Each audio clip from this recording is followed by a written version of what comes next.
Hello again, everyone. Welcome to the Adult Sunday School lesson for August the 23rd, 2026. It's a New Testament lesson from the Gospel of Mark entitled Work. Our lessons this month have been written by Lamont Brown, who is a retired missionary and former pastor who now lives in Birmingham, Alabama. He's a man of few words. He's entitled this whole series of lessons, Priorities. This month we're looking at life's priorities. I believe most of us would agree that these topics are important to us. We've had three so far: God, neighbor, and family. Today it's work. Next week, the last Sunday in August, we will look at church. Each one of these topics is different, but they overlap to some degree. And I've noted that in my own life, my perspective on these topics has changed over the years. Today's text is from the Gospel of Mark, so thought I would provide a bit of background information about the Gospel of Mark. It is the first narrative gospel to be written down that has survived. When I say narrative gospel, it tells a story. It narrates a story. There may have been previous accounts of the words and deeds of Jesus that survived in short form, maybe the words of Jesus here or there, but the Gospel of Mark seems to be the first one that was written down that provides the words and deeds of Jesus in an historical narrative context.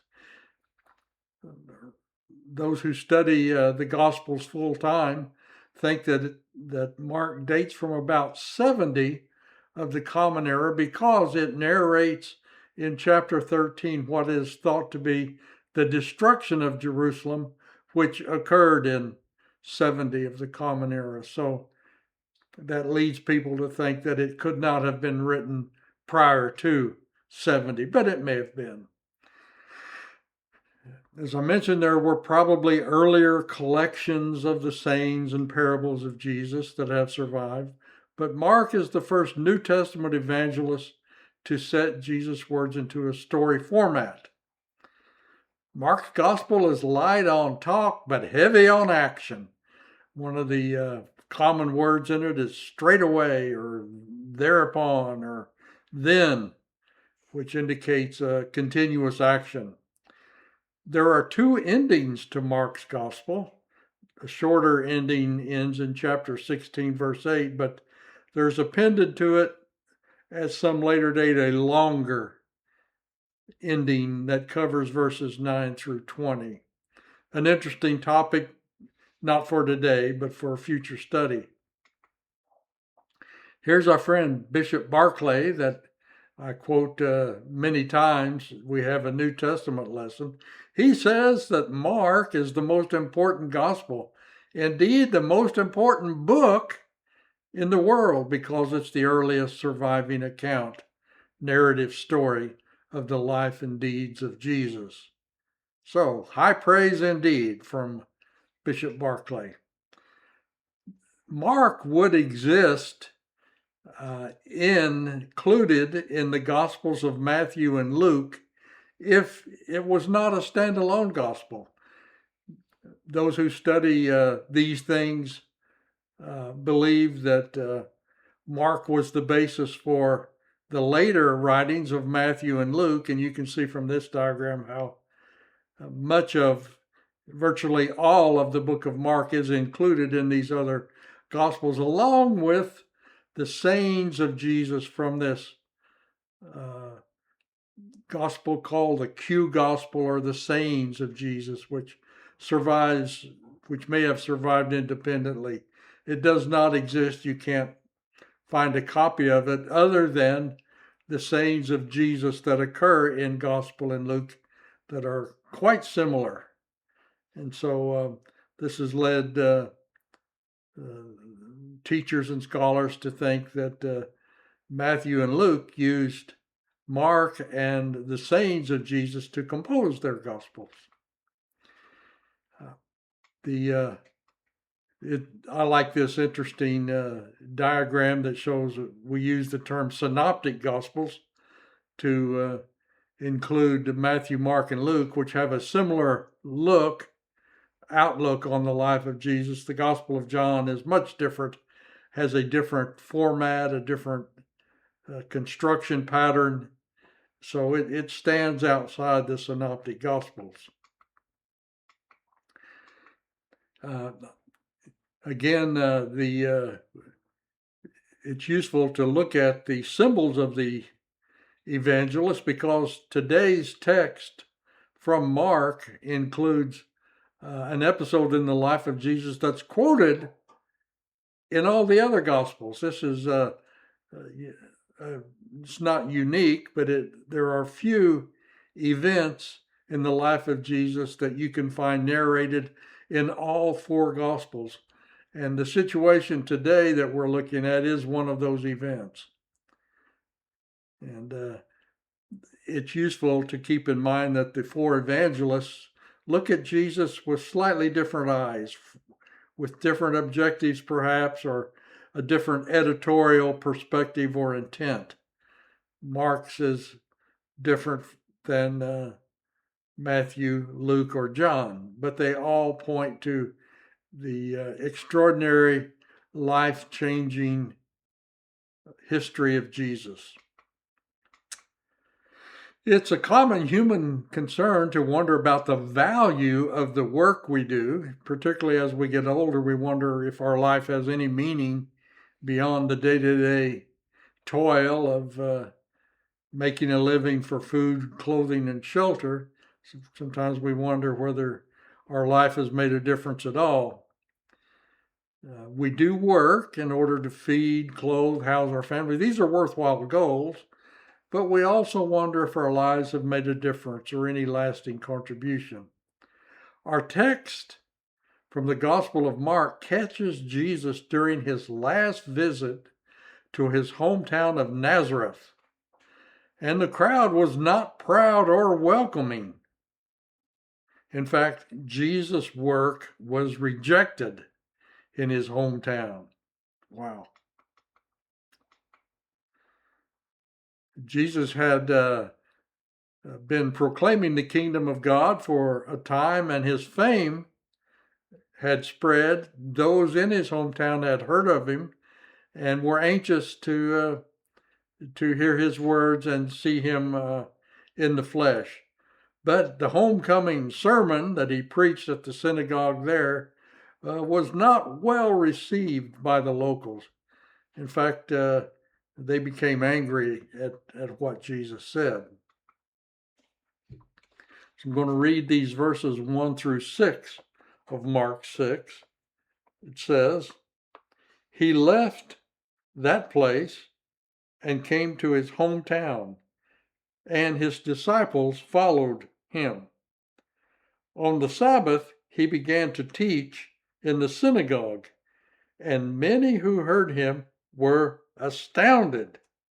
They said, 'Where did this man get all this? What is this wisdom that has been given to him? What deeds of power are being done by his hands? Is not this the carpenter, the son of Mary, and the brother of James and Joseph, and Judas and Simon? And are not his sisters here with us?' And they took offense at him.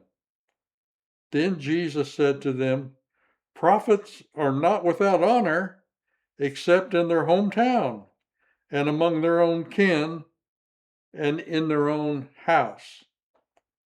And he could do no deeds of power there, except that he laid his hands on a few sick people and cured them. And he was amazed at their unbelief."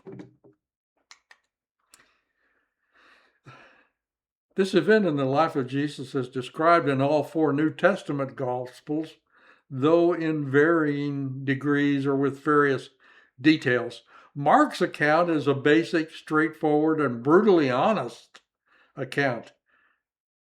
Mark says Jesus could do no great works there due to their unbelief. Luke provides an introduction, content of Jesus' teachings, the crowd's vivid reaction, and their attempt to throw Jesus off a cliff. That's right, they wanted to put him to death. So we can read more about this in the account in Luke's gospel. It's very dramatic in Luke's gospel in detail. They take him out of the synagogue, run him through the streets, take him to a cliff, and they want to throw him off the cliff, as depicted in this picture, but somehow he miraculously escapes their evil intentions. So he returns to his hometown not to just visit, but he returns as a rabbi with his disciples with him, and he goes into the synagogue on the Sabbath to do what rabbis do, to teach. So it was kind of like a working trip. He didn't go there to relax and do nothing. He went there as part of his mission to spread the gospel. But the reaction to the folks in Nazareth ranged from amazement in verse 2 to indignation in verse 3 to unbelief in verse 6, and finally in Luke's account to deadly intent. They wanted to get rid of him. Many did agree that Jesus had wisdom and power. These two words, wisdom and power, often are associated with prophets or wise or holy men of old. But they could not reconcile what they were experiencing of Jesus' words and deeds with his familiar family situation. They call him a mere son of Mary. So this peculiar designation, mere son of Mary, what might that mean? Some writers or scholars see this as a slur directed at Jesus, meaning, who was his father? Bishop Barclay thinks that Joseph, who had been associated with the family there, with Mary and Jesus and his brothers and sisters, had died early, and that Jesus had stayed at home to support Mary and his brothers and sisters. Many of the brothers are named, the sisters are not named, until the late age of 30 before he started his ministry. So this fits with the historical facts as we understand them. Perhaps Joseph did die early, leaving the need for a breadwinner there, and so Jesus, as the oldest son, would stay to help out. He's called a carpenter. The Greek word is tekton, and we think of carpenter as a woodworker, but it's actually a stone artisan. Very little wood in the Holy Land, but lots of rocks. And so they would use the stone to build things. So they saw Jesus as a stone artisan, a stone mason, someone utterly ordinary, a working stiff of humble origin. They knew his entire family. So how could he be this prophet or spokesman for God, demonstrating such wisdom and power? It was hard for them to understand that, so many could not. So their reaction escalates from one of questioning to one of outrage, where they wanted to actually put him to death. Here is Professor Turlington, who wrote the Broadman commentary on Mark. He says that Mark's account is remarkable for its candor in affirming that Jesus could do no mighty works there, except to heal a few people.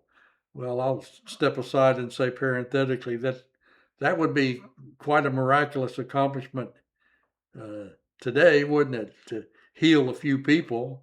But compared to what he had been doing, you can see that he had limited success there. He was surprised, Jesus was surprised at the people's opposition to him. As a writer, Mark is not concerned with Jesus' supernatural power as such, but he wanted to illustrate the privations that result from lack of faith.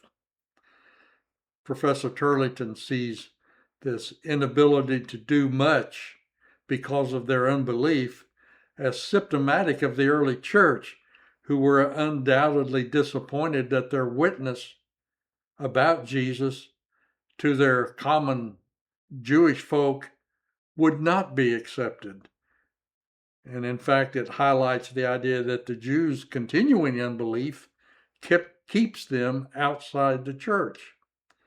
So we see enacted in this one episode in Jesus' life a major theme in the entire spread of the gospel, that lack of belief creates limitations which not even supernatural power can overcome. Quite an insightful comment, I think.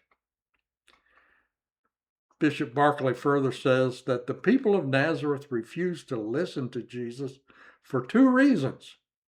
One, he was a working man, tecton, stone artisan, and because they knew his family. He could do no mighty works there because the atmosphere was wrong. Bishop Barclay says that no person can be healed who does not want to be healed. If people come together to hate, there will be hate. We can open the door wide to Jesus, or we can slam it in his face. And that's what the brethren, his kinfolk, and townspeople of his home city of Nazareth did to him in this episode. So, it says Jesus is only able to heal a few, perhaps only because a few were brought to him to be healed because of their unbelief.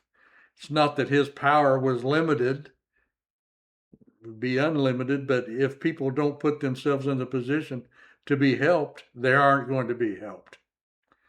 So Jesus' words in our text today is a proverb-like saying in verse 4. It says, prophets, such as himself, are not without honor, double negative, except in their hometown and among their own kin and in their own house. The writer of our study guide calls attention to the Gospel of Thomas, which is a later writing. It does not appear in the New Testament canon, but it's quite interesting string of the sayings of Jesus. It's about 114 or 118 sayings of Jesus. Jesus said this, Jesus said this, Jesus said that. There's no narrative context like the New Testament Gospels have. But it's quite interesting to read. In the Gospel of Thomas, this proverb of Jesus says that no prophet is acceptable in the prophet's hometown. And further, a doctor does not heal those who know the doctor.